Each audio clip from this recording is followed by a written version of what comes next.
Izabella, bu dars siz ayollarga yordam bera oladimi? Bu bilimlarim ko'pchilikka yordam berishiga ishonaman. Natijasiga ishonaman. Chunki mani ahvolim eng chuqur botqoqda edi. Qarz, kredit, kasallik botqog'idan o'zimni olib chiqib, mana shu bilimlar asosida o'zimga yordam bera olganman. Bu bilimlarni kichik auditoriyaga berib sinaganman. Ya'ni natijasi qanday bo'lar ekan boshqalarda?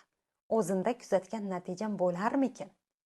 Ha, o'zimdan ham tezlashib ketgan ularni natijasi. Manikidan ham tezlik bo'lib ketgan. 1 yilga qolmay uylar olishgan. Mashinalar olishgan, chet el sayohatiga shunday chiqib ketishgan. Va ishonch bilan o'zim ayta olamanki, demak, bu bilimlar hammaga yordam beradi. Ishoning, bu dars siz uchun juda ham muhim. 9-iyun kuni bo'lib o'tadigan Serobgar ayol jonli bepul onlayn darsimda har biringizni kutib qolaman. Telegram kanalimga o'tish silkasi kommentariyada.